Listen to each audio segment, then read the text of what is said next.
Cinta ikotul maut.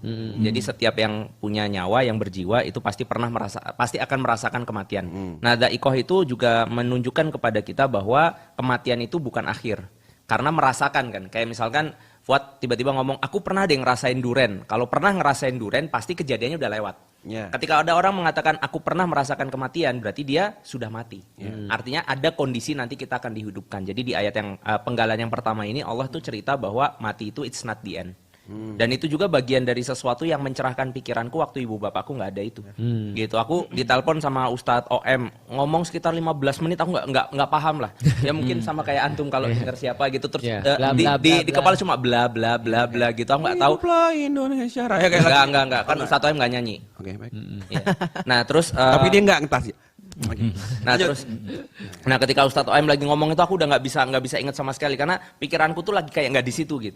Bapakku baru nggak ada 3 hari setelah ibuku nggak ada. Nah, jadi itu udah bener-bener nggak barengan ya, selisih 3 hari. Selisih 3 hari dan ketika ibuku nggak ada itu kita nggak ada yang ngasih tahu bapak ya karena kondisinya bapak juga lagi sakit. Jadi bapak nggak ada itu nggak tahu kalau ibu nggak ada. Dan alhamdulillah ya karena mungkin Tegal kotanya kecil. Alhamdulillah kita bisa bikin mereka berdua itu sebelahan. Jadi kalau ke rumahku di Tegal itu satu jejer gitu. Jadi gundukannya hampir nyambung gitu. Antum bisa bikin makamnya bisa dibikin sebelahan. Memang sebelahan gitu. Jadi aku ngebayangin waktu kaya di alam. Enggak. Emang kebetulan aja. Karena pas Covid. Nggak ada yang bisa ngurus juga. Jadi itu memang udah Allah takdirkan pas bapakku nggak ada, pas nyampe ke situ ternyata sebelahnya memang masih kosong.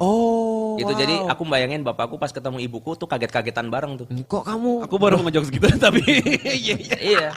Lo kan memang di alam barzah kan mungkin. Kok aku nggak dikasih tahu? Iya, ya ini tak kasih tahu. Iya.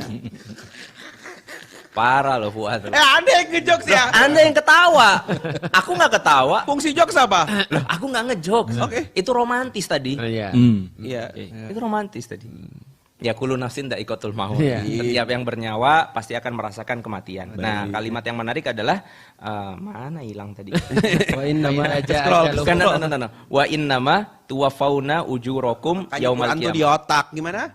Wa innama ya. Maaf, Ustaz. Dha'iqatul maut. Bukan. Udah tadi. Wa innama tuwafauna ujurakum yaumal qiyamah. Dan hanya di akhirat itu sajalah kemudian balasan atas amal-amalmu itu dibayar. Jadi di sini perspektif tentang kematian itu Allah ceritakan bahwa mati itu justru adalah bagian daripada kabar gembira bagi orang yang selama hidupnya menabung amal untuk dituai.